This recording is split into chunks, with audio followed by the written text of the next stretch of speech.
Traicionado. London, Kentucky. Es una tranquila ciudad rural rodeada de colinas onduladas en el corazón del condado tabacalero de Kentucky. Es un pueblo tradicional, donde muchas familias granjeras han vivido durante generaciones y la mayoría de las personas se conocen y confían unas en las otras. A las 11 de la mañana, el día antes de Acción de Gracias, el 25 de noviembre de 1992, los chicos de la escuela primaria de Pace Creek estaban ansiosos por el almuerzo especial de vacaciones antes de que comenzara el fin de semana largo. Buen trabajo, continúen. ¿Cómo les va por aquí? Bien, vamos trabajando con la cola. Muy bien, Scotty. Oh, haces el pavo y el... El niño de 10 años, Scotty Baker, estaba muy emocionado. Luego de la escuela, iba a quedarse en casa de su abuela hasta que su padre pasara por él en la mañana del día de Acción de Gracias. Scotty planeó pasar todo el fin de semana viajando solo con su padre en un largo paseo en camión. ¿Vas a ir al frente hoy? Ya que sus padres estaban divorciados, Scotty disfrutaba el tiempo que compartía con su padre y le encantaba ir en los camiones que conducía para ganarse la vida. Después de una tarde de clases particulares, Scotty tenía programado ir a casa de su abuela en el autobús de las 3 de la tarde. Para la madre de Scotty, Ruth, sería el primer día de Acción de Gracias en el cual no compartiría con su hijo. Ella y su hija decidieron sorprender a Scotty y pasar por él antes de que subiera al autobús. La madre soltera solo tenía lo que quedaba del día para ver a su hijo antes de que se fuera en el viaje con su padre la mañana siguiente. Ruth esperó en el auto mientras su hija iba por Scotty. Decidí buscar a Scotty en la escuela ese día en vez de dejar que se fuera en el autobús a la casa de su abuela, porque iba a irse con su padre durante el fin de semana de Acción de Gracias y solo quería verlo antes de que se fuera. ¿Saben dónde está? La hermana de Scotty le pregunta a algunos de sus compañeros de la escuela si lo han visto, pero no lo han visto. Disculpe. Dígame, ¿sabe dónde está? Su maestra dijo que no asistió a sus clases particulares después de la escuela, pero pensó que se las había saltado para empezar su fin de semana. Qué linda, igual para ti. ¿Dónde está Scotty? No lo sé, lo busqué por todas partes y nadie lo ha visto. Ruth no llamó previamente a la escuela, así que pensó que Scotty había tomado el autobús como estaba planificado. Bien, vamos a casa de la abuela. Solo pensé que había algún tipo de malentendido, ya que se supone que se quedaría ese día. Solo pensé que iba en el autobús de vuelta a casa de su abuela y que podíamos verlo en algún lugar del camino, pero no lo vimos. La abuela de Scotty vivía cerca, así que de seguro ya el chico estaría allí. Voy a buscarlo en el piso de arriba. Genial, gracias. ¿Dorothy? Pero la abuela de Scotty no lo vio bajarse del autobús ese día. Solo lo llevé y lo dejé en la escuela. Ruth llamó a los padres de sus amigos en el vecindario, Está la madre de Scotty. pero ninguno de sus hijos ha visto a Scotty. Vaya, gracias. Cuando registramos el vecindario y nos dimos cuenta de que no había ido a casa de ninguno de sus compañeros, volvimos a la escuela para tratar de averiguar si se había quedado allá por alguna razón o había perdido el autobús. No sabíamos qué pensar. Scotty nunca había subido a un autobús para ir a casa de otro niño o a cualquier otro lugar sin decirme nada a mí o a su abuela. Ruth se dirige a la oficina del director y le pide ayuda para encontrar a su hijo. Para este momento, todos los maestros ya se han retirado para celebrar la festividad. El director le dijo que iba a intentar contactar a los maestros de Scotty en sus casas. De su hijo. Luego Ruth hace un descubrimiento alarmante. Vio que se habían llevado a Scotty a las 11:20 ese día. Esto. Bien, al parecer, Scotty. El libro de registros estaba sobre el escritorio. Sin querer miré hacia abajo y vi su nombre allí. Vi que decía Scotty Baker y se lo había llevado Patricia Smith. Retirado por Ruth reconoce el nombre. El padre de Scotty tiene una prima llamada Patricia Smith, a quien Ruth conoció años atrás. Era extraño que la prima retirara a Scotty sin avisarle a los familiares cercanos, ya que no tenía autorización para hacerlo.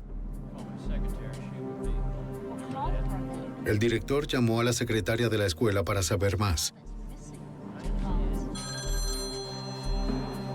La localizó en un hospital donde estaba visitando a un pariente enfermo. El director le preguntó si ella había entregado a Scotty a una mujer llamada Patricia Smith 6 horas antes. Patricia Smith. Sí, sí lo hice. Confirmó que lo había hecho. Su prima fue a buscarlo. La secretaria recordó que Patricia Smith, una mujer de cabello oscuro con gafas, entró a la oficina cerca de las 11:15 de la mañana. La mujer dijo que era la prima de Scotty y que lo estaba recogiendo para llevarlo con su padre. Cuando el grupo de quinto grado de Scotty pasó frente a la oficina camino a su almuerzo de Acción de Gracias, la secretaria llamó a Scotty para darle la emocionante noticia. Prima está aquí, puedes Su prima había venido a retirarlo temprano de la escuela. buscarte para llevarte a casa de La mi secretaria conocía a la mayoría de los padres y familiares de los niños, pero no había visto antes a Patricia Smith. padre. Sí lo hice. Agregó además que Scotty no parecía temeroso de la mujer y se fue por voluntad propia. Ella dijo que ella... Por favor, llámame luego. Bueno, al El parecer, director comunicó la información a Ruth. oficina y dijo que quería retirar a Scotty. Estaba molesta al saber que Scotty había sido entregado a otra persona sin su permiso. Y Iba a llevarlo a ver a su padre. Lo cual tenía sentido para mí, porque si Donnie estaba trabajando no podría desviarse y necesitaría que alguien lo retirara de la escuela, pero lo extraño para mí era porque enviaba a alguien que Scotty no conocía. al parecer se conoció. Ruth tampoco conocía a Patricia Smith ni sabía cómo contactarla. No, porque Scotty estaba... Le exigió al director llamar a las autoridades. Su hijo está desaparecido. La policía de Kentucky envió 2 patrulleros a la escuela para ayudar a localizar al chico desaparecido.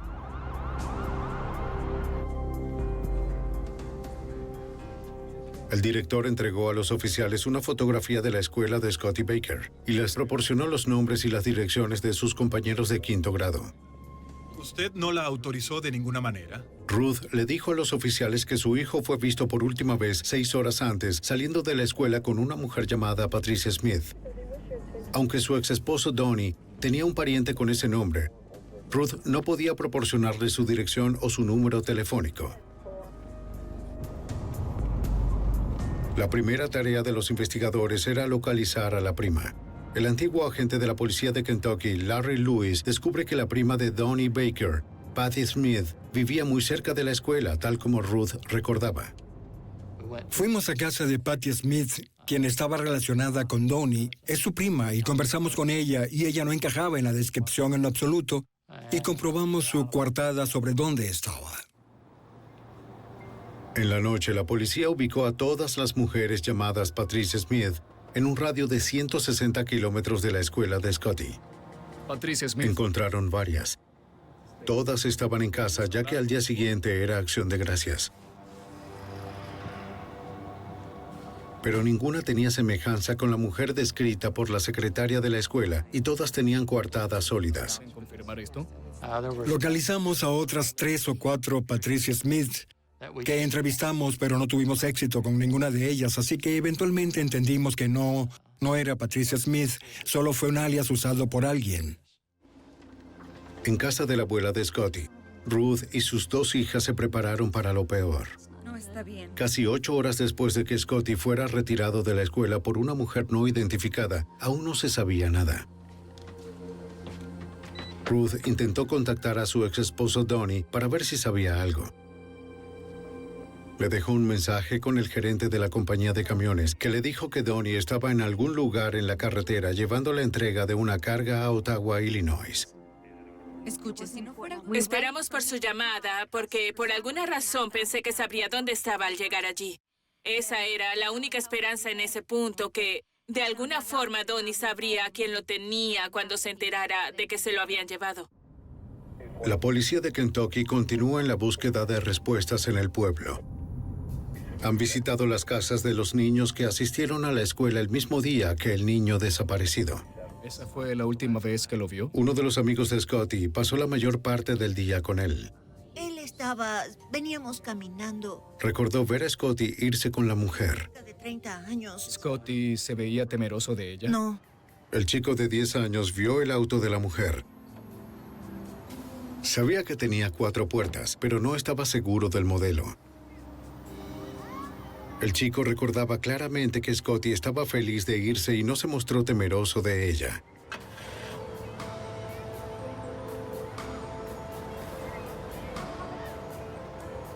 Dijo que de lo único que Scotty había hablado durante el día era sobre el viaje por carretera con su padre. ¿Qué más me puedes decir? El pequeño de 5º grado no tenía nada más que agregar. Por favor, llámanos, ¿de acuerdo? Si piensas en algo más, le dices a ella, por favor. A las 10 de la noche, más de 10 horas después de la desaparición de Scotty, los investigadores aún no tienen pistas sólidas sobre su paradero. Como no habían recibido llamadas de rescate, la policía ahora dirige su investigación a la familia y amigos de Scotty. La madrastra de Scotty, Stephanie Baker, contesta el teléfono. Bien, dígame, señora Baker. Tal vez alguien cercano al chico sabía más de lo que estaban diciendo. En casos de raptos de niños, es muy usual que uno de los padres sea el responsable, ya que tienen total acceso al niño. Y la madre de Scotty, Ruth, entendió esto y estaba dispuesta a proporcionar a los investigadores lo que necesitaran para encontrar a su hijo. Por supuesto, para cualquiera de los funcionarios, creo, su primera idea es que la madre y el padre están implicados en la desaparición del niño. Creo que son las primeras personas en ser investigadas. Y en este caso, ellos inmediatamente pensaron que Donnie o yo teníamos algo que ver solo por el hecho de estar divorciados.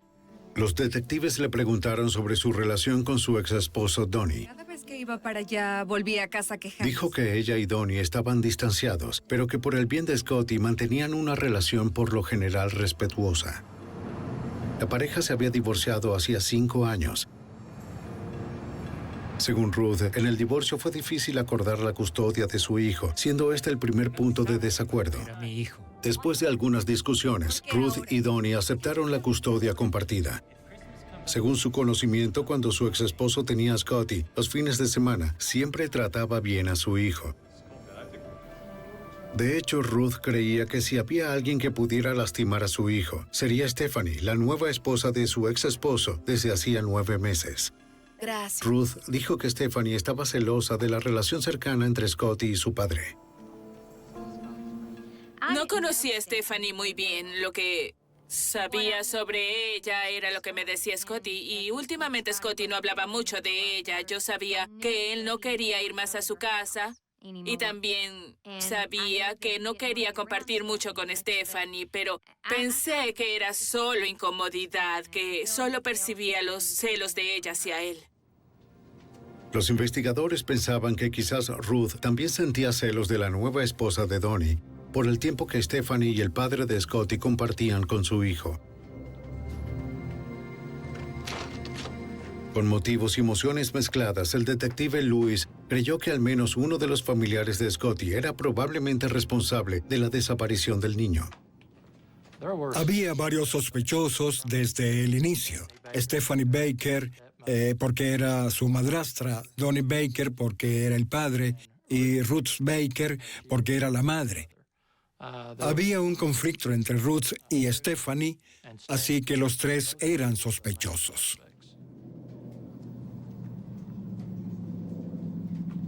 A la medianoche del 26 de noviembre, Scotty tiene más de 12 horas desaparecido. El padre de Scotty, Donnie Baker, estaba de regreso de Illinois, donde se enteró de la desaparición de su hijo. Dejó su camión y le pidió a un amigo que lo llevara hasta London, Kentucky. La esposa de Donnie, Stephanie, y su padre lo esperaban en la parada de camiones para recogerlo.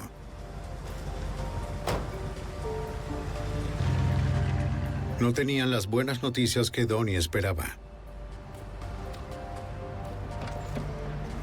Todos estaban agotados, pero Donnie insistió en iniciar una búsqueda de Scotty.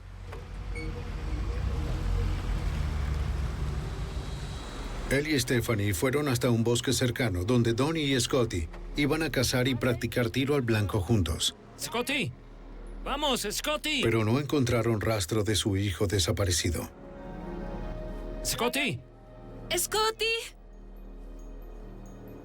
Con el amanecer a sus espaldas, Stephanie le rogó a Donnie que descansara lo que quedaba de la noche y fueron a casa. Por favor. De acuerdo, vamos. Finalmente accedió. Temprano en la mañana, gracias, Donnie y su ex esposa Ruth van a distribuir panfletos con la fotografía de Scotty. Con su hijo de 10 años desaparecido cerca de 24 horas, la tensión entre ellos aumenta. Se acusan entre ellos de haberse llevado a Scotty y mantenerlo cautivo. A pesar de sus sospechas mutuas, Donnie y Ruth continúan sondeando la zona. Supongo que sí. Colocaron carteles en cada negocio que encontraron abierto en Acción de Gracias. En un día destinado a compartir en familia, no recibieron reportes de avistamiento de su hijo desaparecido. Solo esperaban que su hijo Scotty continuara con vida. El Día de Acción de Gracias de 1992, la policía de Kentucky aún no tiene pistas sobre el paradero de Scotty Baker, de 10 años. El chico fue retirado de la escuela el día anterior por una joven mujer que dijo ser prima de su padre.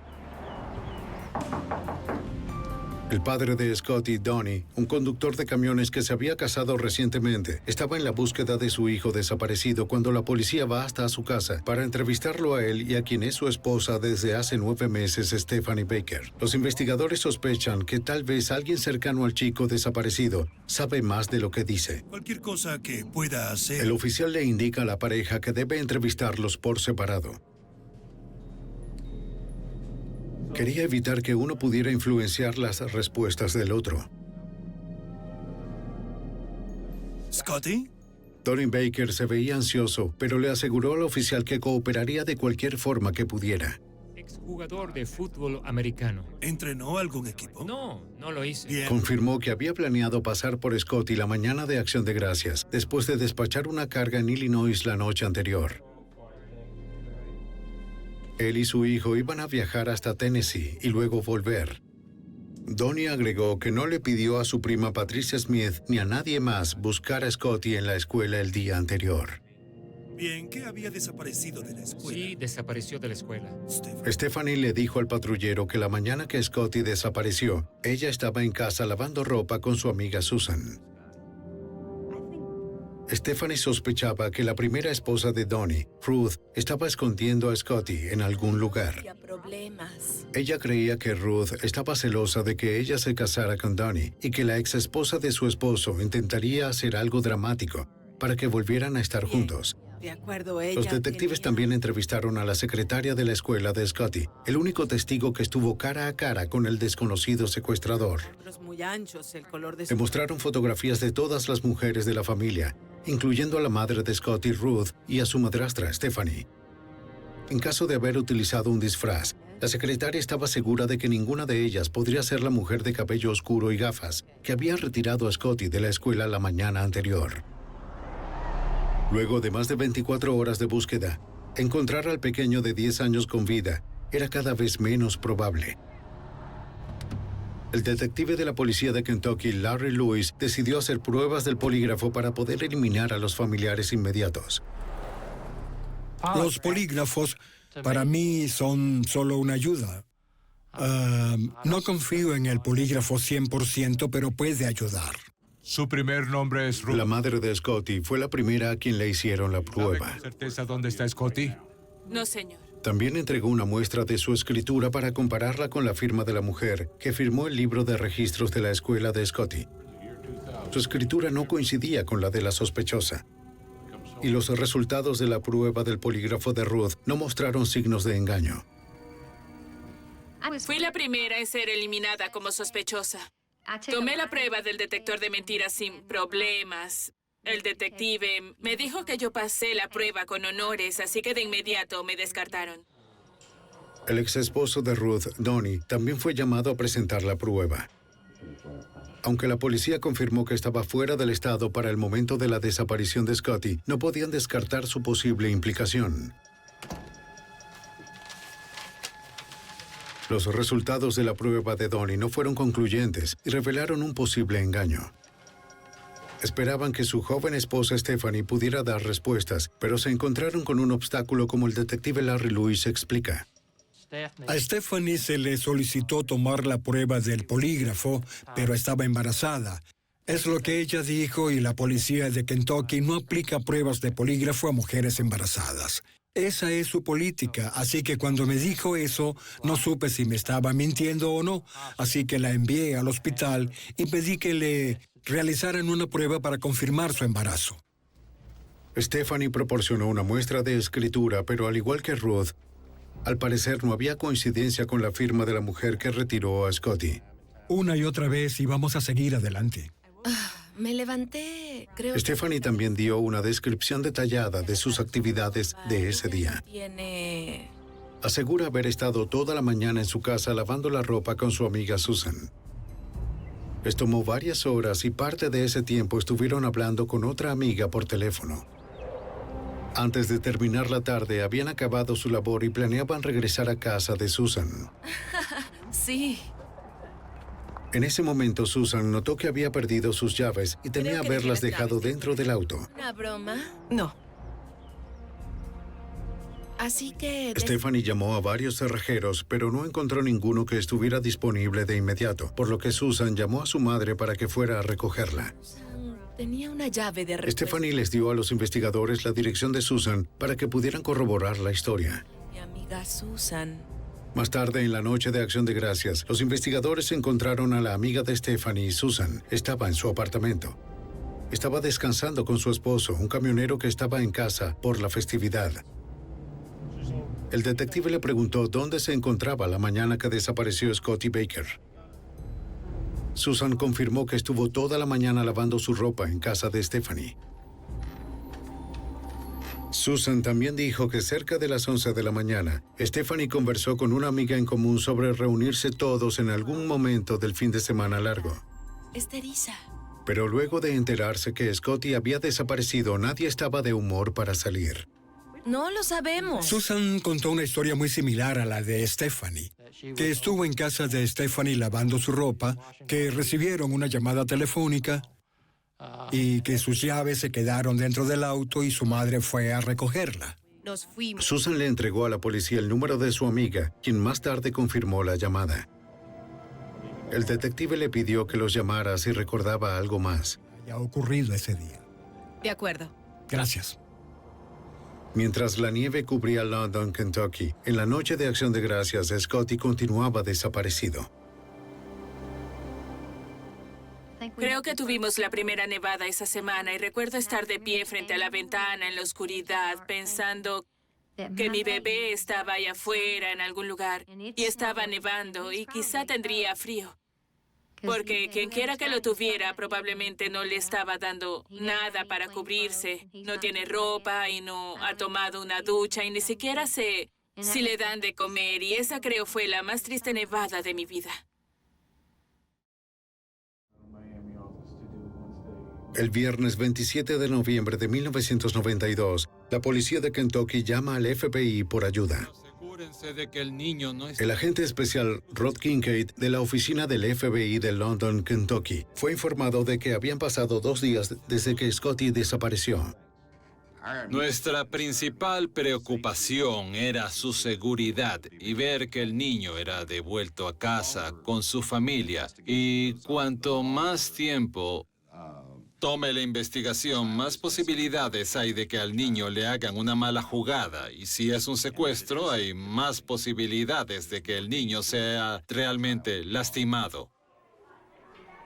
En ese momento, Scotty podía estar en cualquier lugar. Y los investigadores esperan tener tiempo de rescatar al pequeño de su secuestrador desconocido. El 27 de noviembre de 1992, el día después de Acción de Gracias, el pequeño pueblo de London, Kentucky, aún está impactado por la desaparición del niño de 10 años, Scotty Baker, quien ya lleva desaparecido 2 días desde que el estudiante de 5º grado fue visto por última vez con una mujer que afirmó ser su pariente. El agente especial del FBI, Rod Kincaid, junto a los detectives locales, conversan con la familia de Scotty. Nuestra investigación básicamente se basaba en buscar a miembros cercanos de la familia que podían tener acceso a Scotty, con quien Scotty se iría sin problema, porque él se nos informó que salió de la escuela con bastante agrado. Al parecer no tenía miedo de la persona que lo retiró de la escuela. Los investigadores se reúnen nuevamente con la madre de Scotty, Ruth. apenas había dormido desde que Scotty desapareció y confirmó que aún no había recibido ninguna llamada de rescate. Ruth sigue creyendo que su ex esposo Donnie y su esposa de 21 años, Stephanie, probablemente sabían más de lo que decían. Ella no confía en la nueva joven esposa. Ruth afirma que ella y Stephanie nunca habían compartido juntas y solo se encontraban en las pequeñas tiendas del pueblo. Incluso entonces, Ruth no conversaba con ella, ya que Stephanie siempre actuó celosa e inmadura, aparentemente burlándose de ella a lo lejos con su amiga Susan. Pienso en ello. Ruth también recuerda que Stephanie había acosado a sus hijos. No, él jamás lastimó. Solo semanas antes de la desaparición de Scotty, Stephanie siguió a la hija de Ruth y a Scotty camino a casa. Scotty sentía que Stephanie lo despreciaba por visitar a su nuevo esposo Donnie tan a menudo. Al parecer, Stephanie se sentía amenazada por la relación cercana con su padre. Ruth dijo que a Scotty no le gustaba ir a casa de su padre si Stephanie iba a estar presente. Ruth era una madre muy preocupada. Tuve una muy buena impresión de Ruth Baker. En verdad no sospechaba que Ruth estuviera involucrada en la desaparición de Scotty. Ella estaba actuando como una madre preocupada debe hacerlo. ¿Cómo estás? Bien. En la oficina del FBI en London, Kentucky, los agentes le piden al padre de Scotty que asista para una segunda prueba del polígrafo ya que falló en la primera. El resultado fue diferente esta vez, ya que no se detectaron signos de engaño. Donnie confesó que al igual que Ruth, sospechaba de su nueva esposa Stephanie, según el ex detective Larry Lewis. Donnie es una persona muy relajada, no se molesta con facilidad. Fue muy servicial después que conseguimos que hablara. Comenzó a decirnos que Stephanie sí tenía problemas con su hijo Scotty. La relación entre Stephanie, Donnie y Scotty se había vuelto tensa. Justo antes que Donnie partiera a su más reciente viaje, Stephanie se enojó al ver que él no estaba emocionado por la noticia de que estaba embarazada. Ella estaba convencida de que era porque Donnie era muy cercano a Scotty. ¡Estamos solos! ¡Nunca! Stephanie se quejaba de que Donnie compartía más tiempo con su hijo que con ella. Debido a que Donnie pasaba mucho tiempo en la carretera, su tiempo en casa era limitado y para Stephanie parecía que Scotty siempre tenía prioridad. Donnie encontró el diario de Stephanie y se lo entregó a los investigadores como evidencia. Sí, claro. Encontraron varios pasajes muy inquietantes. Recuerdo haber visto palabras en el diario como Donnie ama a Scotty más que a mí, odio a Donnie o odio a Scotty. Y habían palabras como desearía que Scotty no estuviera, desearía que algo le ocurriera. Había muchos indicios en ese diario que a ella le molestaba Scotty y que ella realmente lo odiaba. Los agentes le solicitaron a Stephanie tomar la prueba del polígrafo. A diferencia del estado de Kentucky, la política del FBI no exime a las mujeres embarazadas de la prueba. Bien, Stephanie. Cuando la gente le preguntó si sabía lo que le había sucedido a Scotty, su respuesta indicaba engaño. Después de la prueba, Stephanie fue sometida a un interrogatorio más extenso. Preparado con la información de su diario y su prueba del polígrafo fallida, los investigadores presionaron a Stephanie sobre los detalles de su coartada, pero se mantuvo firme. Repitió su declaración de que el 25 de noviembre, el día que Scotty desapareció de la escuela, ella estaba en casa con su amiga Susan, lavando ropa todo el día. Stephanie también mencionó la conversación telefónica que sostuvo con una segunda amiga, comenzando a las 11 de la mañana, corroborando la versión de los eventos de Susan. La hora de la llamada era un dato crítico ya que Scotty fue retirado de la escuela a las 11:20 de la mañana.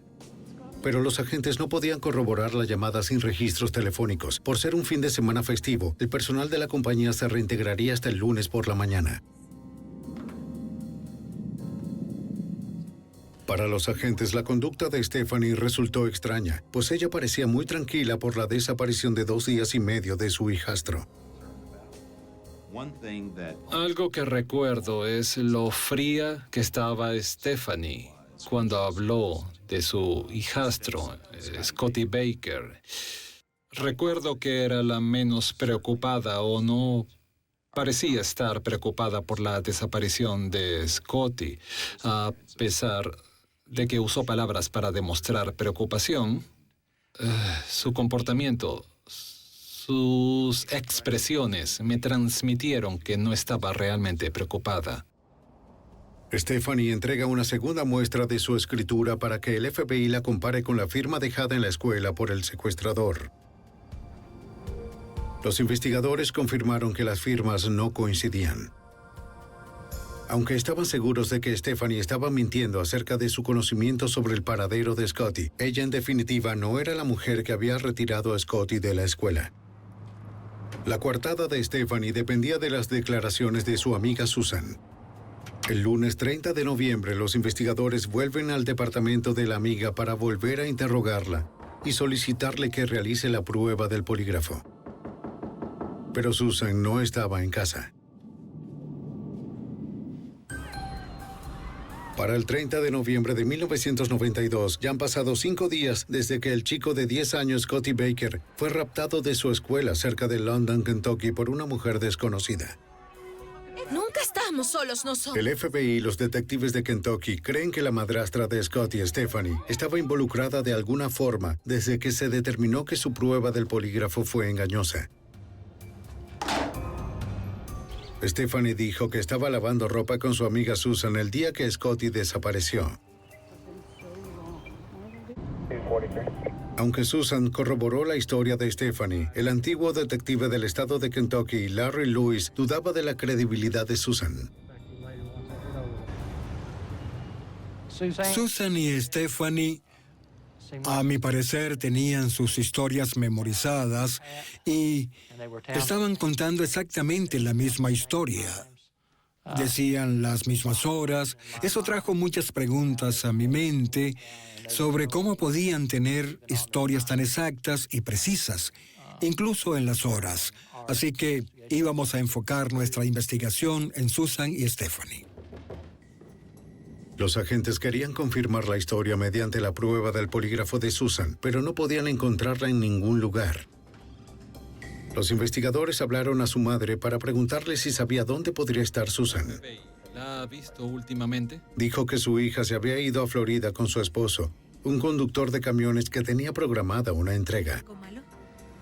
Sí, y... La madre no sabía cuándo estaría de regreso. Un agente del FBI fue a la empresa de camiones de Kentucky, donde trabajaba el esposo de Susan. Busco al encargado o al gerente. El encargado confirmó que el camionero estaba viajando en la carretera. Tenía programado llegar a Pompano Beach, Florida, la mañana siguiente, el 1 de diciembre de 1992. No sabía qué rutas había tomado el conductor y no podía confirmar si la esposa del camionero, Susan, o el chico desaparecido estaban con él. No lo vi irse acompañado. Con el camión fuera del radio de banda de la compañía, los investigadores no tenían forma de llegar al camionero en la carretera. Los investigadores de Kentucky acudieron al agente especial del FBI, Roger Ramírez, de la oficina de Miami, por ayuda. Nuestro objetivo era resolver rápidamente la situación comprobando que el niño estaba con vida.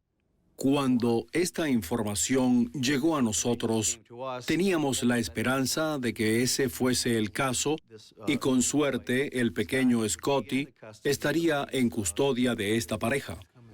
Ya que la ruta específica del camión era desconocida, sería casi imposible para los agentes o la policía localizar el camión con la noche acercándose. Queremos poner al niño en peligro porque realmente él... Faltan 12 horas para su llegada programada al sur de Florida. Puede tomar la 75 o... Los agentes planean estar allí cuando el camión se detenga. Hasta entonces mantendrán la esperanza de que en algún lugar de la carretera habría un camión con Scotty a bordo, camino a Florida. La única información que teníamos era que viajaría de London, Kentucky a Pompano Beach. La división de Miami no fue advertida de ninguna otra parada que el vehículo pudiera hacer. Sin embargo, con una carga asegurada, asumimos que vendría directamente al almacén de Pompano Beach. A las 7 de la mañana del 1 de diciembre de 1992, agentes del FBI llegaron al almacén según lo planeado, media hora antes de la hora programada del camión. Pero al parecer el camión que estaban esperando ya se encontraba ahí. No veo a nadie. El número de las matrículas lo confirmó. Aunque la puerta estaba abierta, no vieron señales del conductor, su esposa Susan, o del pequeño desaparecido. Oiga, ¿qué está haciendo? Entonces el esposo de Susan salió detrás del camión y les preguntó qué estaban haciendo rodeando su camión. Le notificamos que queríamos conversar con su esposa. Él nos indicó que ella estaba durmiendo en la cabina. Además, solicitamos permiso de registrar el vehículo para buscar al chico. Aceptó ambas solicitudes sin problema.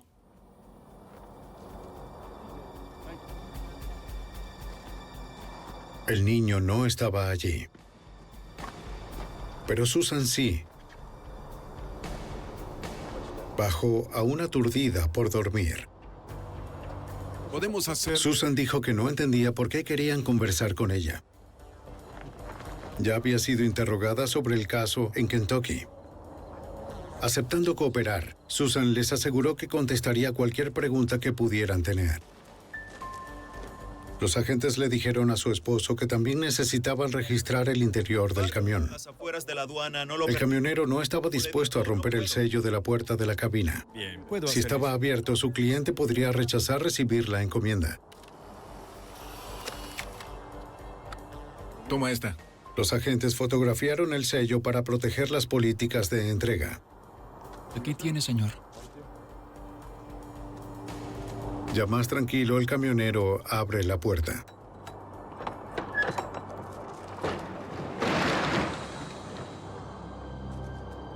En la escasa carga, un agente busca cualquier rastro del chico desaparecido, mientras el detective Lewis espera en Kentucky por la noticia. En mi corazón sabía que después de 24 horas era más que probable que hubieran cometido juego sucio. Aún para ese momento tenía la esperanza de que estuviera en el camión, pero no fue así. El agente de Florida le pidió a Susan que le dijera todo lo que sabía sobre Scotty, el hijastro de 10 años de su amiga Stephanie. Susan dijo que no sabía nada y que no conocía al chico. Aceptó ir a la comisaría para registrar sus huellas y fotografiarla. Su esposo debería permanecer en el almacén con su camión. Los agentes en Florida recibieron más instrucciones del agente Rod Kincaid en Kentucky. Les pedí que realizaran la prueba del polígrafo a Susan para poner a prueba su veracidad con relación a cómo ella recordaba los hechos y para obtener muestras de la escritura de Susan y poder hacer la comparación con la utilizada en el registro de salida, especialmente las palabras Patricia Smith. En la oficina de Miami, Susan fue fotografiada, tomaron sus huellas dactilares y se le hizo la prueba del polígrafo. Susan fue encontrada dudosa en su coartada durante la desaparición de Scotty Baker. Y aunque lo niega, la prueba también reveló que ella conoce el paradero de Scotty en este momento. Mientras Susan hace la entrega de las muestras de su escritura, le informan que los resultados del polígrafo son engañosos. Pero ella permaneció firme en su negación. A lavar mi ropa. Y ella dijo, está bien. Tal como su amiga Stephanie, Susan no podía ser arrestada en base al fallo de la prueba del polígrafo. Y a menos que su firma coincidiera con la del sospechoso, los agentes se verían obligados a liberarla. El 1 de diciembre de 1992, 6 días después de que el pequeño de 10 años Scotty Baker fuera raptado de su escuela en London, Kentucky, los agentes del FBI registraron un camión al sur de Florida, donde creían que el chico había sido escondido. Scotty no estaba allí, pero la amiga de su madrastra, Susan, sí estaba. Aunque ella y Stephanie eran muy amigas, Susan declaró que no conocía a Scotty, según el agente especial Roger Ramírez. ¿Entonces dices que no lo conoces? Susan negó estar involucrada de alguna forma con la desaparición de Scott Baker. Indicó que nunca había visto al niño en persona, solo en fotografías. Susan acompañó a los agentes del FBI a su oficina de Miami, donde proporcionó una muestra de escritura para compararla con la que dejó el secuestrador de Scotty. También accedió a tomar la prueba del polígrafo, la cual reveló un posible engaño.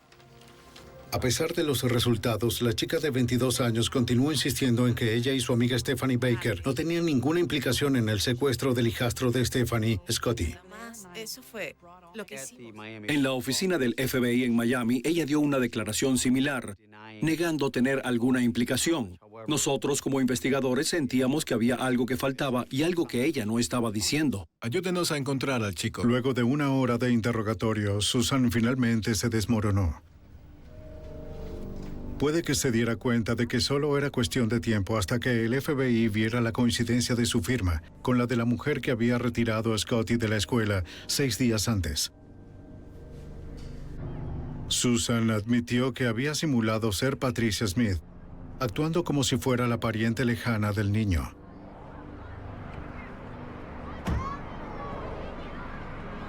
Dijo que la madrastra embarazada de Scotty, Stephanie, la había convencido de hacerlo.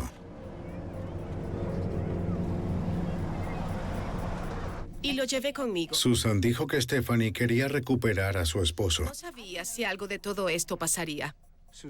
Susan nos informó que sacaron a Scotty de la escuela para asustarlo. Stephanie aún sentía celos de la relación del niño con su padre, Donnie Baker. Stephanie estaba embarazada de Donnie y aún así sentía celos del niño con su padre. Necesito hablar. El plan de Stephanie Baker era asustarlo para evitar que continuara visitando a su padre. Stephanie fue al departamento de Susan el día antes de Acción de Gracias, el 25 de noviembre a las 9:30 de la mañana. Tuvo una pelea con su esposo Donnie y le pidió a su amiga Susan que la ayudara a reconciliarse. Al principio Susan no quería involucrarse, pero Stephanie era insistente. Le suplicó que la ayudara como amiga. No lo sé, pero por favor ayúdame. Eres mi mejor amiga. De acuerdo, por está favor. bien. Y Susan finalmente accedió. Susan se puso un disfraz, lo que facilitó la retirada del niño. Stephanie también le proporcionó el nombre de un pariente para firmar el registro de salida. Scotty no conocía a la prima de su padre, Patricia Smith, o a Susan. Stephanie imaginó que el niño se iría con tranquilidad cuando la mujer disfrazada le dijera a Scotty que lo llevaba a ver a su padre. De acuerdo. Susan confirmó que pasaron la mañana en casa de Stephanie, hasta que Susan se fue a la escuela de Scotty cerca de las 11 de la mañana. Stephanie estaba escondida en el asiento trasero mientras Susan buscaba a Scotty en la secretaría.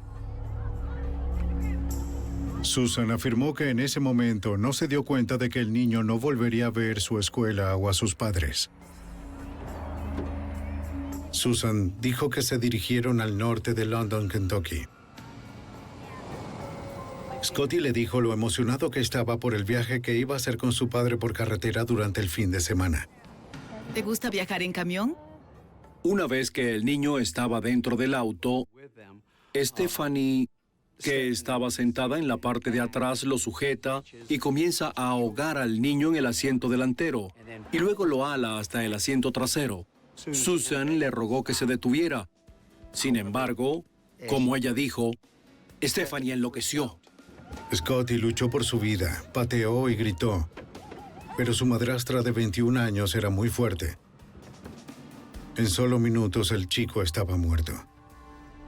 Susan solo continuó conduciendo.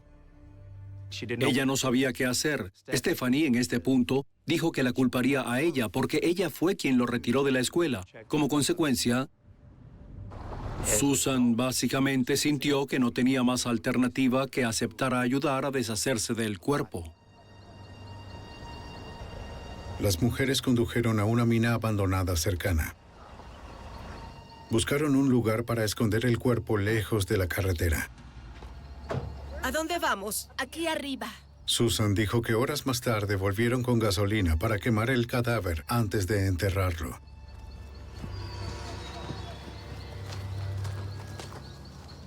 Los investigadores necesitaban saber dónde se encontraba el cuerpo. Los agentes pidieron instrucciones específicas a Susan. Así que le proporcioné una pluma y un papel para que dibujara la ubicación exacta del cuerpo. Susan dibujó un mapa muy detallado sobre el lugar donde podía ser localizado el cuerpo de Donald Scott Baker en el área de London, Kentucky.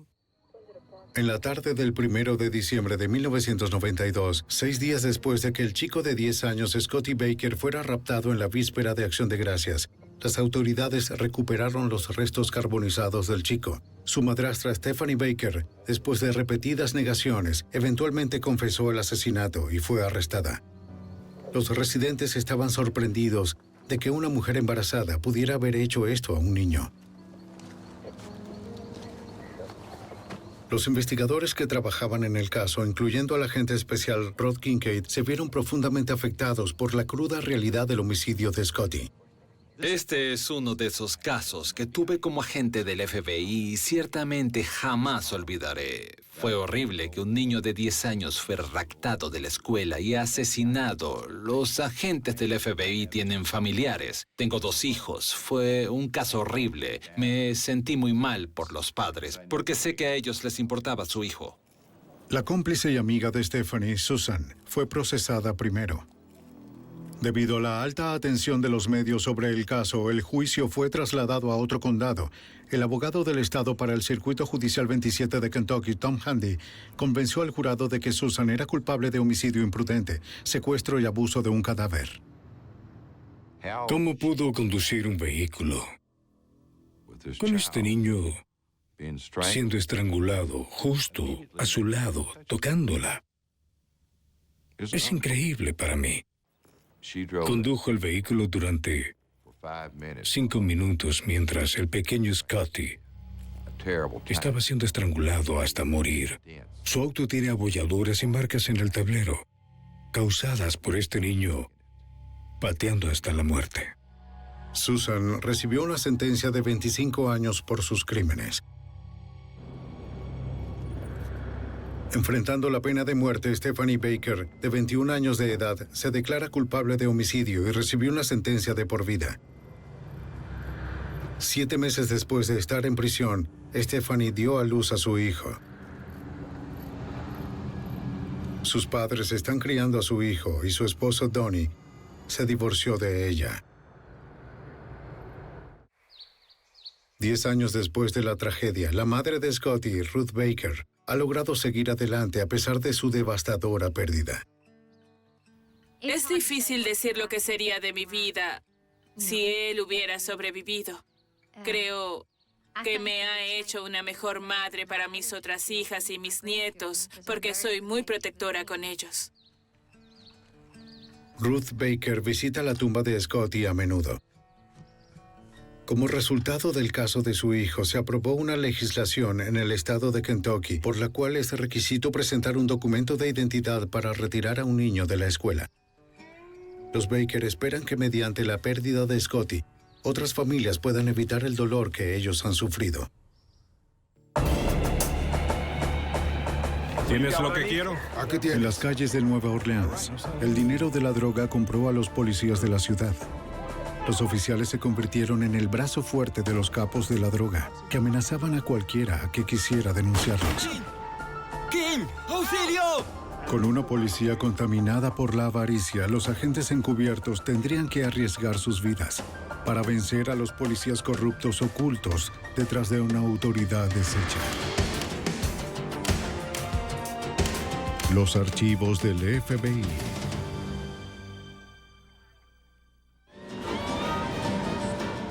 La autoridad deshecha. Nueva Orleans, 1993. Los turistas invaden la ciudad en busca de una diversión no del todo legal. La cocaína tenía mucha demanda y los traficantes tomaban ventaja de la situación. Era un negocio violento. Los capos de la droga acudían en busca de la protección de aquellos cuyo deber consistía en servir y proteger a los policías.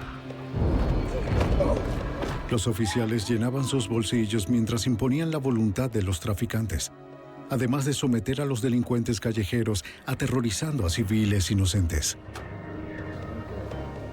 El agente Stan Haddon, de la Unidad de Corrupción Pública del FBI, estaba al tanto del creciente problema. El servicio de inteligencia nos dijo que había mucha corrupción entre los oficiales del departamento. Sin embargo, lo más notorio era que los policías estuvieran trabajando en las calles codo a codo con los traficantes, protegiéndolos y robándoles el dinero que obtenían de la droga.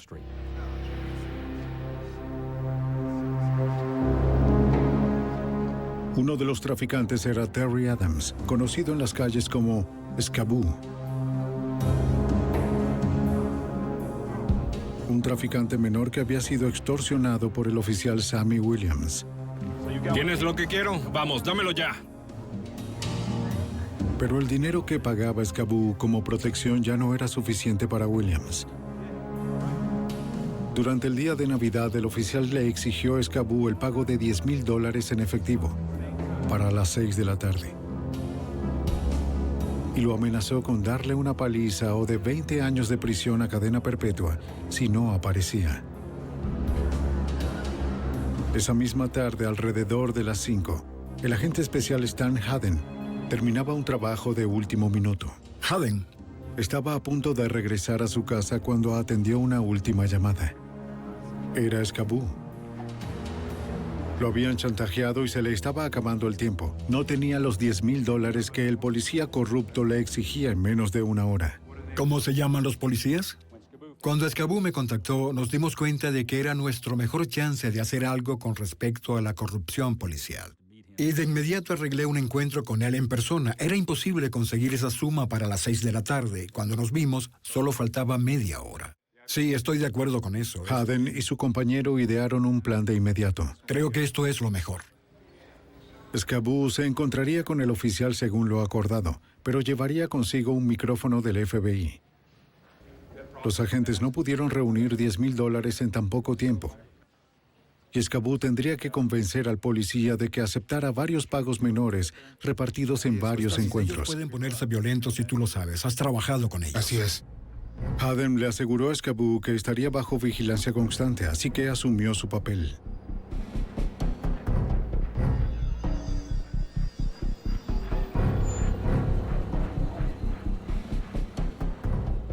El oficial Williams todavía estaba de servicio cuando llegó con un prisionero esposado en el asiento trasero de la patrulla.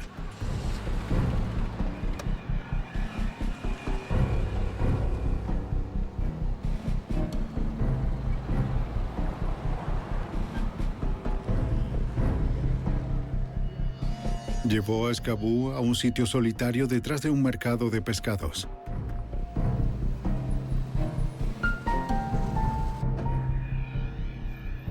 Le ordenó que dejara los $10,000 en el maletero. Scaboo le dijo a Williams que solo tenía $3,000 en ese momento, pero que le pagaría la diferencia más tarde. Si el oficial arrestaba a Scaboo, nunca obtendría el dinero restante. Los agentes esperaban que Williams aceptara encontrarse de nuevo con él para recibir más dinero. Así fue y el FBI lo tenía todo grabado en una cinta. Haddon creía que este incidente en particular podría ser el primer paso para exponer más corrupción en el Departamento de Policía de Nueva Orleans. Nuestro principal objetivo era idear una estrategia que nos permitiera culpar a la mayor cantidad posible de policías corruptos. En días posteriores, los agentes, junto a los abogados de la Fiscalía de los Estados Unidos, comenzaron a planear la operación con el nombre código de Autoridad Deshecha. El auxiliar de la Fiscalía, Al Winters, aconsejaría a cada agente sobre los pasos que se deberían dar para condenar a los policías corruptos. Estuvimos involucrados desde el primer día. Nos reunimos con los agentes del caso en numerosas ocasiones para discutir con precisión todo aquello que fuera pertinente para avanzar en la evidencia del caso. Como sucede en la mayoría de los casos de corrupción, la evidencia más sólida vendría de interceptar las llamadas telefónicas. De acuerdo a la agente especial del FBI, Karen Jenkins, especialista en intervenir teléfonos, garantizar las grabaciones no es un asunto fácil. Un Title III intercepta las llamadas y requiere de un permiso autorizado de la Corte. Es muy difícil obtener su aprobación. El proceso lleva tiempo y paciencia, pero igual la necesitábamos para que los oficiales del FBI tuvieran una. Además, debíamos contar con la revisión y la aprobación de los funcionarios del Departamento de Justicia y finalmente un juez federal es quien tiene la última palabra que determina si se autoriza o no. Luego de entregar otros 2 pagos al oficial Williams, Scaboo había ganado su confianza. Ahora el FBI tenía la oportunidad de pasar a la siguiente fase de la operación.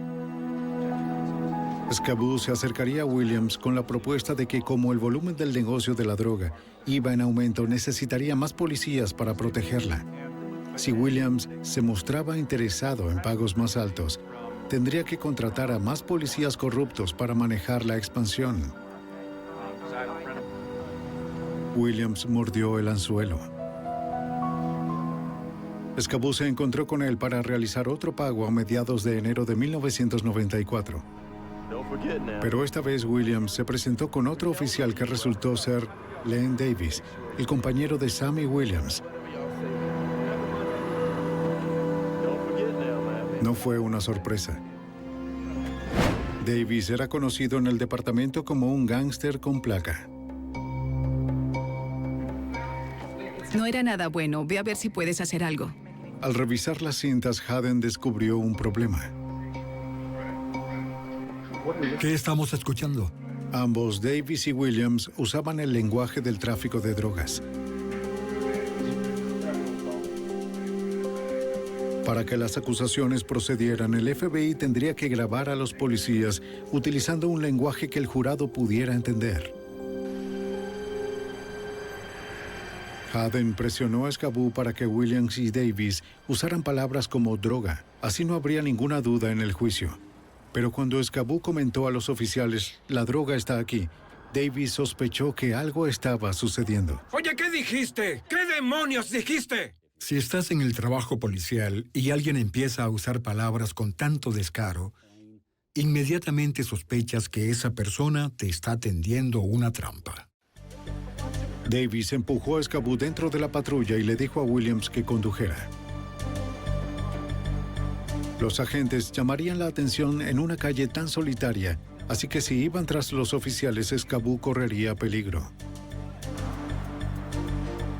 Lo único que podían hacer era esperar con paciencia y escuchar las grabaciones.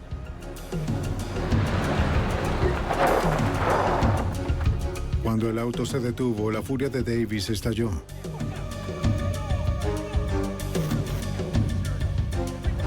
Le gritó a Scaboo que nunca volviera a repetir la palabra droga.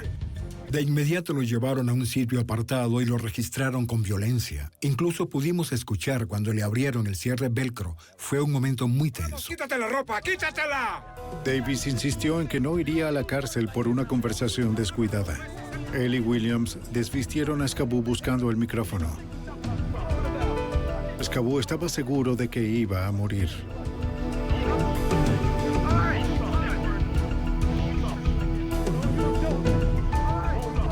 Milagrosamente nunca lo encontraron. ¡Está limpio! ¡Está limpio! ¡Sí, está limpio! No voy a ir a la cárcel por esto. Su confianza se restauró. ¿Me entendiste? Scaboo reanudó el trato de protección con Davis y Williams. Para el siguiente trabajo, los policías lo llevaron a una tienda donde se llevaría a cabo la entrega.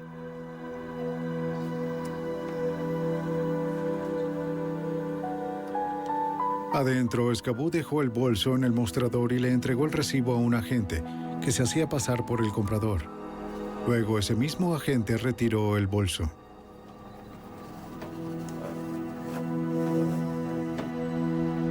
Williams y Davis observaban cómo se realizaba la transacción.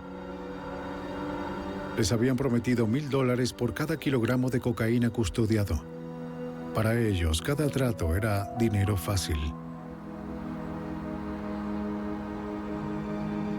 Davis y Williams se encontraron con Scaboo en un callejón detrás de las tiendas para recibir el pago por su protección. El FBI grabó cada palabra.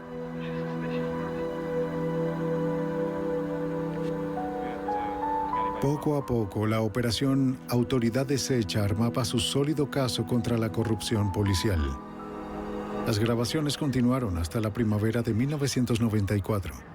Una vez que los agentes estuvieron seguros de que Davis y Williams estaban sólidamente involucrados, el FBI se preparó para ir más allá con la investigación. Con más cocaína para proteger, Williams y Davis necesitaban reclutar más policías corruptos, y los agentes federales esperaban atrapar a cada uno de ellos. Pero sabían que los oficiales podían sospechar del rápido crecimiento del negocio de drogas de Scaboo. Por eso debían involucrar a un traficante importante, alguien cuyo estatus de capo justificara el incremento de los embarques. ¿Quieres uno?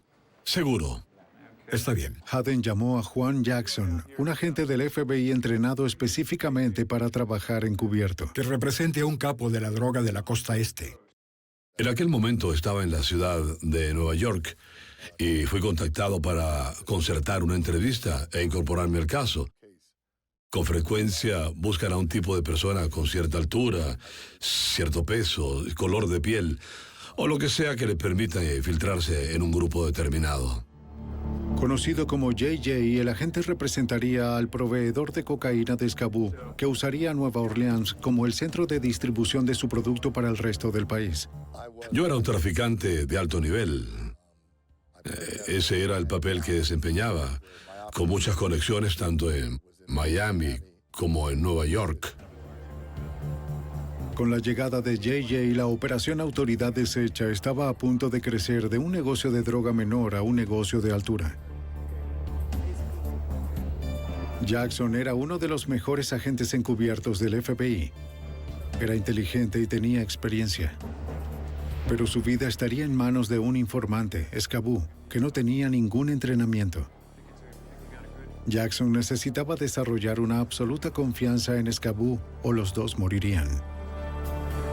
El informante, al vivir en ese mundo, es probablemente para mí el más importante, porque él mismo ha estado allí y ha frecuentado a esa gente. Si no tiene credibilidad, no funciona. Y ese era el mayor reto, hacer que resultáramos creíbles. Jackson y Scaboo ensayaron sus papeles una y otra vez, preparándose para la prueba verdadera frente a Davis y Williams. Jackson, un agente federal del norte, y Scaboo, un típico sureño dedicado toda su vida al tráfico de drogas, necesitaban armar una historia en común. Su versión sería que se conocieron en el ejército, y luego de cumplir el servicio se habían mantenido en contacto. De acuerdo. Está bien. Ensayaron y repasaron detalles de su amistad, hábitos y recuerdos falsos que ambos compartían para darlos a conocer en el momento preciso. Estaban tratando con criminales que podían revisar sus antecedentes y que estaban dispuestos a usar una fuerza mortal. Sabíamos que cualquier cosa que hiciéramos debíamos tratar de que fuera lo más simple posible para asegurarnos de poder recordarla. Lo que más nos ayudó fueron las iniciales de mi nombre, mi apodo, de forma tal que no importaba cuántas veces preguntaran ¿cuál es tu nombre? Él decía de forma creíble que solo me conocía como JJ. En abril, el FBI estaba listo para incorporar a JJ a la operación. Se registró en el hotel cargando consigo lo que se suponía fuera el pago de la droga por un monto de $100,000. Por primera vez, William y Davis observaron al gran traficante. Sus percepciones serían críticas. El primer encuentro se llevó a cabo en el Hotel Sheraton. Se mantendrían a cierta distancia solo para observar. Era otra prueba más, la de comprobar si estaban dispuestos a hacer lo que iban a hacer. No sabía cómo resultaría, pues podían arrestarme allí mismo y todo acabaría porque la verdad es que era dinero de la droga, así que era una prueba. Scaboo habló con los oficiales sobre JJ, quien planeaba utilizar Nueva Orleans como tránsito para el negocio de la cocaína. Davis y Williams estudiaban cada movimiento de JJ, mientras él mismo desarrollaba el personaje que representaba frente a sus ojos, el que se volvería su identidad de tiempo completo bajo escrutinio. Todo dependería de lo que los policías pensaran que habían visto, de si en realidad creían que el pago en efectivo había sido real. El plan funcionó. Los policías estaban convencidos de que JJ era un capo de verdad. Ahora el FBI podría llevar a la operación Autoridad Deshecha al siguiente nivel.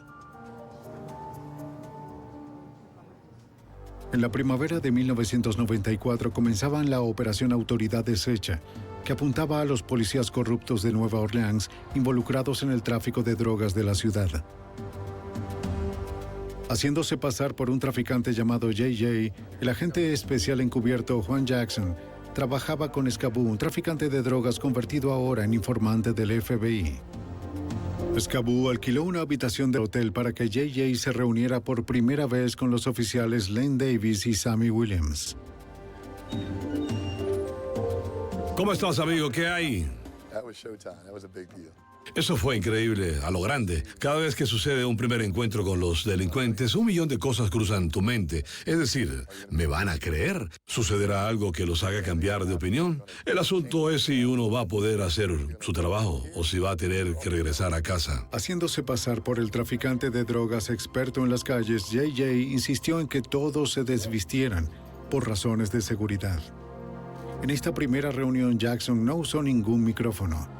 No lo necesitaba. La habitación ya había sido cuidadosamente equipada para que el FBI pudiera hacer las grabaciones de audio y video. Entonces, en una apuesta arriesgada, JJ los invitó a revisar la habitación. Como eran policías, Davis y Williams sabían cómo detectar un micrófono. Pero JJ confiaba en la destreza de los técnicos del FBI. Los policías no encontraron nada.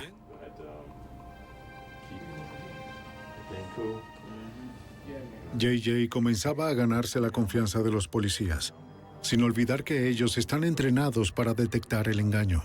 Hay que tomar en cuenta que me estaba reuniendo con 2 oficiales de policía. Siempre se debe estar pendiente de que son una amenaza porque están armados y recordar con exactitud dónde están, qué van a hacer y dónde están sus armas. Con los policías convencidos por el momento, JJ comenzó a analizar la propuesta del caso aprobada por el agente Stan Haden. Él desempeñaba el papel de un capo de la droga de Nueva York que usaba a Nueva Orleans como punto de tránsito y distribución, como un lugar de depósito para introducir la droga, dejarla por un tiempo custodiada por los oficiales y luego distribuirla hacia otros lugares desconocidos. Por su trabajo, JJ prometió pagarles $5,000 por cada día que los policías protegieran el depósito. Williams y Davis estaban muy entusiasmados con el plan al punto de ofrecerle sugerencias. Los policías le recomendaron a JJ que contratara conductores jóvenes vestidos con el uniforme de una empresa y su respectiva identificación. También que colocara el nombre de la empresa en ambos lados de las camionetas, como las de una compañía real. De acuerdo al FBI, la reunión transcurrió sin problemas. El encuentro sucedió sin tropiezo alguno. Compraron la actuación de JJ, le creyeron por completo al punto de mencionar la palabra mágica, cocaína, que quedó registrada en la grabación de unos policías que protegían una operación de drogas. A partir de ese primer encuentro, el plan se movió con rapidez. El FBI encontró un depósito perfecto, lejos de la vista pública y de los traficantes rivales. JJ y Scaboo se encontraron con Davis y Williams para recorrerlo juntos. JJ y Scaboo se encontrarían con Len Davis y Sammy Williams en el depósito para una reunión previa al trato, donde hablarían sobre cuándo llegaría la droga, cuánto tiempo permanecería en la ciudad y cuánto dinero JJ pagaría a los oficiales por su custodia. Una vez dentro, Davis le dijo a JJ que tenía media docena más de oficiales para vigilar el cargamento de cocaína.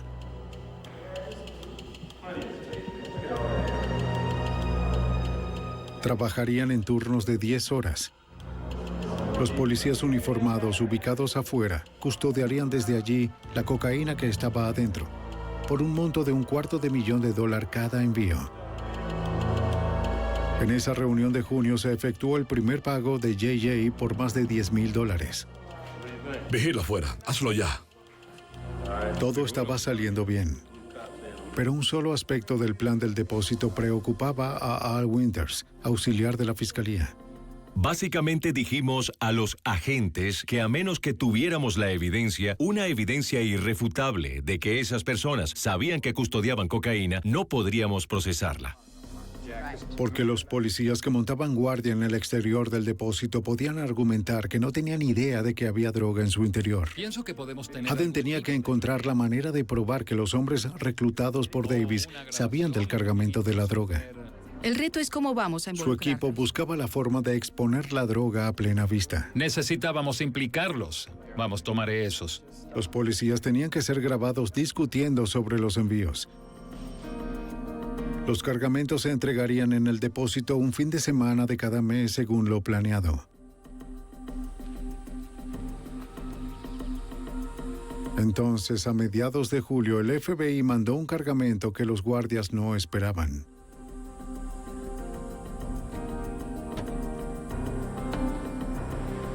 Con un cargamento adentro del depósito, un agente del FBI uniformado como servicio de correo expreso se presentó con otro más.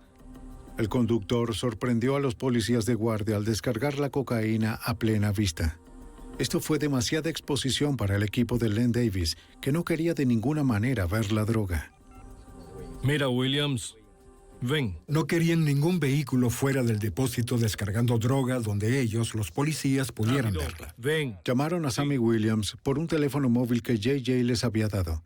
Williams lo llamó y tanto él como Escabú corrieron al depósito. JJ reaccionó como un traficante de drogas furioso. ¿Que si ¿Estás loco? ¿De qué rayos Yo estás estaba hablando? discutiendo con el conductor. Estábamos gritándonos. ¿Qué es lo que estás haciendo? ¿Sabes dónde estás? O algo así. Y los estaban observando. Un oficial llamó a Len para contarle lo sucedido y que no se veía nada bien. Para los oficiales, toda la operación comenzaba a lucir muy peligrosa y poco profesional. ¡Escabú! ¡Fuiste tú! Yo no ordené que hiciera ¡Fuiste eso. tú! Yo no fui. Preocupado, el conductor hizo otra llamada.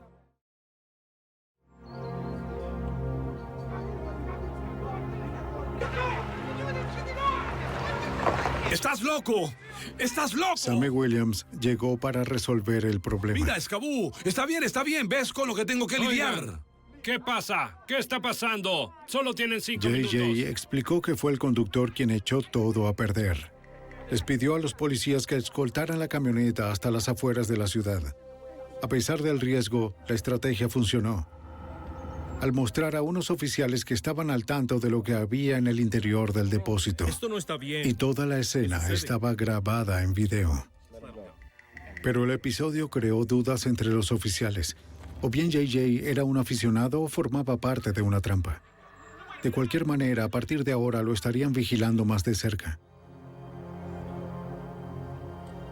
La operación Autoridad Deshecha se prolongó hasta el verano, mientras en Nueva Orleans hacía un calor insoportable. En agosto, vigilar el depósito se volvió un trabajo muy duro. Los policías se quejaron del desgaste de sus motores al tener que utilizar el aire acondicionado durante todo el día debido al calor sofocante. Querían un vehículo más cómodo que pudiera soportar las largas horas, tal vez una camioneta. Los oficiales le pidieron a Len Davis que le consiguiera una y Davis se la pidió a JJ. Para la investigación esto significó un gran avance. Los sudorosos policías acababan de darle al FBI una oportunidad de oro. Fue un golpe de suerte. Un día Len se acercó para decirme que sus oficiales estaban quejando porque debían dejar el aire acondicionado prendido por horas y sus autos comenzaban a recalentarse, que estaban consumiendo cada vez más combustible. Alquilamos una camioneta y una vez que colocamos los dispositivos pudimos interceptar muchas más conversaciones. El FBI rápidamente completó el papeleo requerido para que la corte autorizara la instalación de micrófonos en la camioneta. Los expertos con mucho cuidado instalaron tecnología de última generación. Tenían que tener un sonido de alta calidad que durara meses sin necesidad de mantenimiento alguno. La camioneta era un caballo de Troya perfecto para obtener información interna. Una camioneta tan nueva y brillante creó sospechas entre los oficiales que se preguntaron si alguien la había manipulado. Querían saber con exactitud dónde Davis había conseguido el vehículo. Nunca antes había visto esta camioneta. Como JJ se había ganado por completo la confianza de Davis, le dijo a los policías que él mismo la había alquilado. ¿Qué piensas ahora? ¿Estás confuso? Él respondía por ella. Digo que está bien. Se calmaron los temores. Yo mismo. ¿Qué piensas ahora? Davis no quería que nadie obstaculizara el flujo de sus pagos. El FBI pronto descubriría cómo Davis cuidaba sus intereses despiadadamente. Luego de 3 meses de la operación Autoridad Deshecha, más y más policías eran investigados por el FBI. Len Davis y el agente encubierto JJ se reunían con frecuencia para discutir el cargamento de la droga y sus respectivos pagos a cambio de la protección policial. Davis hacía amenazas frecuentes. Me decía, nosotros manejamos esta ciudad y hacemos lo que queremos. Me lo reiteraron muchas veces. Y si sentían que de algún modo todo esto debía terminar, así sería. Pero a Davis le gustaba el dinero. JJ sabía que mientras el dinero circulara, nunca cerraría la operación. Davis reclutó más oficiales y estableció sus actividades a través de su teléfono móvil. Pero se quejaba de la cuenta. Responde el teléfono. Tienes razón. Así que JJ le ofreció a Davis un nuevo teléfono sin cargo. Mañana mismo lo tendrás. Era otra manera en la que el FBI podría rastrear a los policías involucrados en el tráfico de drogas. Está bien, es un obsequio, amigo. Los micrófonos que el FBI instaló en la camioneta del depósito estaban funcionando. Una noche, 2 guardias de turno llevaron unas prostitutas a la camioneta. Los micrófonos registraron todo, hasta las indiscreciones sexuales de los policías. Cuando Jenkins lo escuchó, telefonió enseguida a JJ. La situación era una oportunidad para atrapar a los policías cometiendo una falta. JJ llamó a Davis para quejarse y de paso ver qué más se podía grabar en la cinta. Le dijo a Davis que había revisado el depósito y pudo constatar que los policías no lo estaban custodiando, que él no pagaba a unos oficiales para que tuvieran sexo. Le ordenó a Davis que arreglara la situación. Davis llegó furioso. Su gente amenazaba con arruinar toda la operación. ¿Qué diablos están haciendo adentro? ¡Abran la puerta! Len estaba enojado. Era un hombre de negocios de principio a fin y quería que todo funcionara como debía, a su manera. Y estaba muy molesto porque yo estaba molesto. Así que llegó al sitio y los echó a todos. La llamada de JJ hizo que Davis fuera duro con todos esa noche. Pero el episodio disparó grandes sospechas entre los policías corruptos. Ahora sentían que JJ era el problema y creían que ellos podían manejar mejor la operación por su propia cuenta. Discutieron la manera de asesinarlo. Y sus planes alarmaron a la agente Karen Jenkins. Cuando escuché esas conversaciones donde amenazaban con hacerle daño a nuestro agente encubierto, sentí un escalofrío en la espalda. Me asusté y antes de venir a Nueva Orleans ya había trabajado con JJ en otra oficina, así que lo conocía personalmente y estaba muy preocupada. A pesar de las amenazas a su persona, JJ estaba determinado a continuar con los planes de expandir la operación conservando a los policías. Le prometió a Davis que el cargamento mayor llegaría antes de Navidad. Después movería los envíos a otra parte de la ciudad. De eso es de lo que te estoy hablando. ¿Estás de acuerdo? Sí. Mientras tanto, JJ tenía que lograr que se grabara más evidencia en la cinta sin que Davis sospechara. Él era muy cuidadoso. Observaba todo y ponía mucha atención a lo que yo decía. Hubo conversaciones en las que utilizamos la palabra cocaína y contaba las veces que la había usado. Hasta me decía, JJ, dijiste cocaína 6 veces. JJ, dijiste kilo 5 veces, así que tenía que tener cuidado. Al mismo tiempo, Haden y su equipo tenían que hacerle seguimiento a otro asunto que escucharon. Los policías amenazaban con matar a los hombres que llevaban la droga y querían también robar la Cada vez cocaína. más desconfiados, eso es. Los agentes aceleraron los tiempos de entrega y establecieron nuevas rutas al depósito para mantener a los policías fuera de control.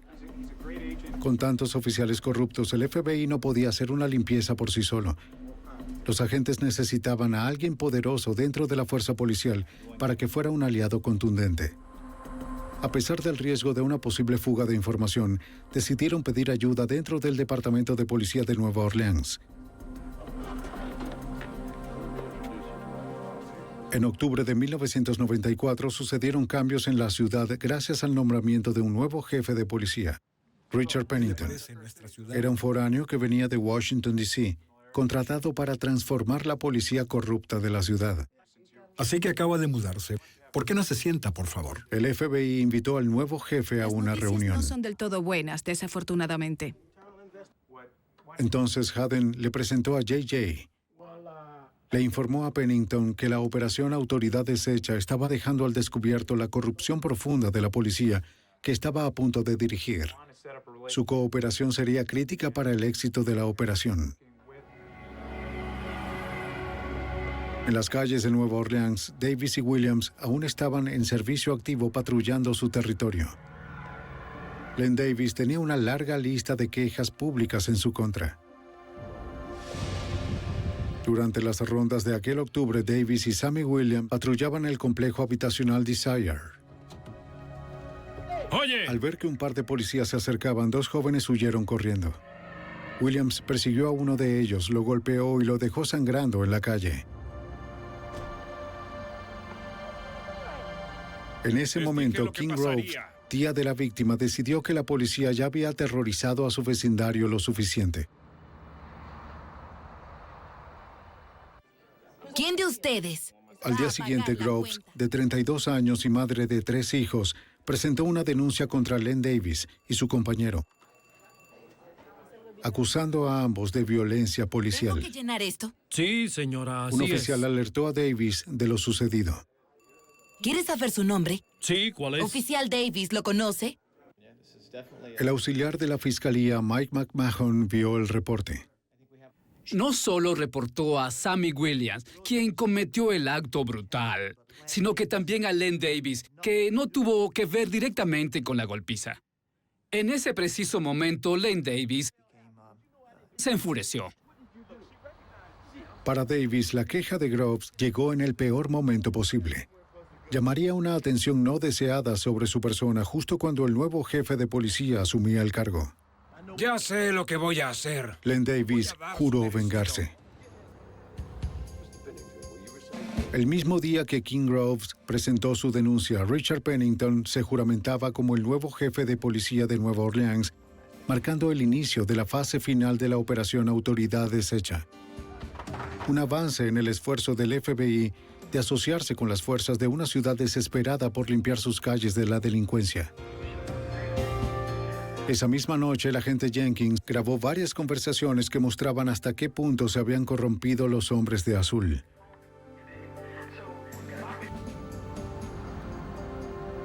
La primera llamada era en clave. Horas después de la juramentación de Pennington, Len Davis hizo una llamada desde su teléfono móvil. Le dio una orden a un hombre desconocido. Necesito que hagas un 30 para mí, ¿sí? El FBI grabó la conversación, pero como Davis habló en un código modificado, los agentes no sabían lo que significaba. 14:30 de la calle Washington, ya sabes. ¿Puedes hacerlo? Mientras intentaban descifrarlo, los agentes grabaron una segunda llamada aún más perturbadora. Esta vez un hombre no identificado llamó a Davis. En ese momento, un policía anunció por radio un homicidio en el complejo habitacional Desire. El nombre de la víctima era King Groves. Cuando Davis escuchó la noticia, gritó, "Rockabye". Era el grito triunfal de un asesino. Cuando Mike McMahon, el auxiliar de la fiscalía, lo escuchó, más tarde quedó impactado. Tan pronto como confirmaron el nombre de King Groves, Davis apagó la radio y luego, en la conversación grabada de su teléfono móvil, se pudo escuchar su exaltado grito de satisfacción, confirmando que King Groves estaba muerta. Cuando los agentes revisaron las cintas y chequearon los registros telefónicos, descubrieron que el hombre al que llamó Davis era Paul Hardy, Davis le solicitó a Hardy un 30, el código policial usado normalmente para reportar un homicidio. Pero aquella noche Davis lo usó para ordenar el asesinato de King Groves. Gracias a su investigación, los agentes pronto descubrieron que Hardy era conocido como un traficante de drogas que lideraba una pequeña banda de ampones. Con la ayuda de 2 cómplices, Hardy actuó fríamente, rápido y por solo $300.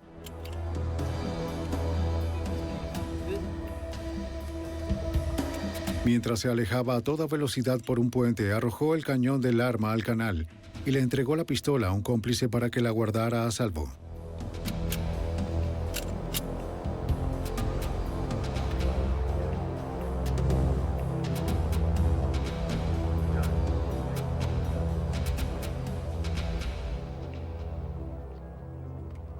Cuando el FBI se dio cuenta del rol de Davis en el homicidio, creció la preocupación de los agentes por la seguridad de JJ. Poco después, JJ se encontró con Davis y trató de notar algún indicio de que pudiera estar inquieto o molesto. Pero no notó nada extraño. El homicidio de King Groves parecía más bien haberlo relajado. JJ todavía tenía que desempeñar su parte de un traficante de drogas. Aunque se sentía un tanto incómodo, se cuidó de no tocar el tema del asesinato. Gracias. Quería hacerle muchas preguntas, pero me contuve. La única que le hice fue si había sucedido algo diferente desde la última vez que nos vimos. Dijo que no y seguimos como si nada hubiera pasado. ¿Era un asesino a sangre fría que probablemente lo pudiera matar a uno en un instante? Sí. Luego de ver lo que Davis y sus policías eran capaces de hacer, JJ tenía sobrados motivos para creer que él sería el siguiente. No estaba al tanto de que ya estaban planeando cómo matarlo. Días después de que Len Davis ordenó el asesinato de King Groves, el FBI se enteró de más amenazas por parte de los hombres de Davis. Un oficial de policía de Nueva Orleans, que colaboraba con la Operación Autoridad Deshecha, recibió una amenaza anónima acompañada del obituario de King Groves. El mensaje era claro. Todo aquel que hable, muere. Haden, tenemos un problema. Aquel día, Stan Haden descubrió aún más amenazas en contra de JJ y los otros agentes. De acuerdo. La agente Jenkins grabó a 5 policías en el depósito conspirando para matar a JJ y a los hombres que llevaban los cargamentos. Sí. Entonces, robarían la cocaína para venderla ellos mismos. Haden no tenía opción. El FBI tenía que detener la operación antes de que fuera demasiado tarde. El asunto es este. Y una vez que nos dimos cuenta de que las vidas de nuestros agentes encubiertos estaban en peligro, tuvimos que reaccionar. Teníamos que hacer algo. El FBI debía acelerar su plan de la gran entrega que JJ había prometido a Davis. Un cargamento de cocaína tan grande que requeriría de media docena más de policías para custodiarla. Pero Haden necesitaba un lugar desconocido para los policías, un sitio donde el FBI pudiera maniobrar con rapidez. Él y su equipo revisaron la parada de camiones Mardi Gras en la avenida Campos Elíseos. El sitio tenía buen acceso a la carretera, además de representar poco riesgo para el público en caso de un tiroteo. La cocaína llegaría en un camión de 18 ruedas y luego sería descargada en vehículos que serían escoltados por los oficiales hasta las afueras de la ciudad. Cada detalle tenía que estar previsto. El plan requería el trabajo coordinado de 85 agentes ubicados estratégicamente a lo largo de toda la ruta. Cuando Davis hizo correr la voz sobre un gran cargamento para el 18 de noviembre, atrajo nuevos reclutas.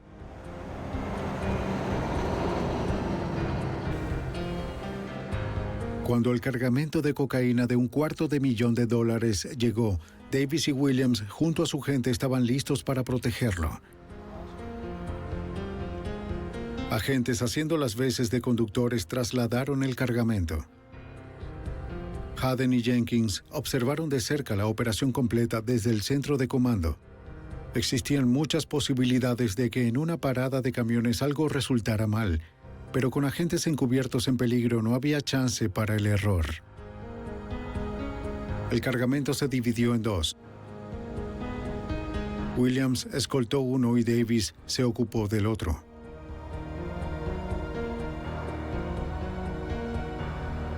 Guiaron a los conductores hasta las afueras de la ciudad para protegerlos de otras bandas de narcotraficantes y de la intervención de la ley.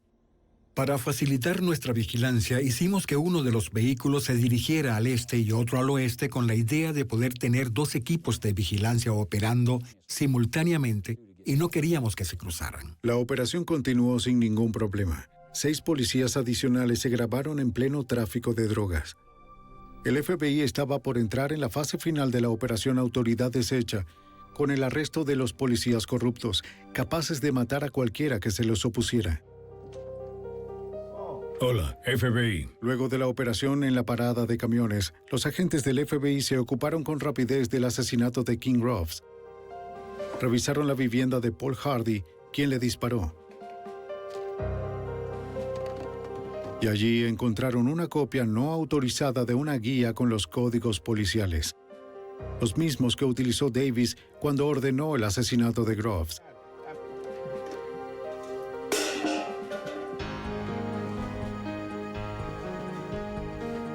Luego registraron la casa de uno de los cómplices de Hardy, donde hallaron el arma homicida, una pistola 9 milímetros.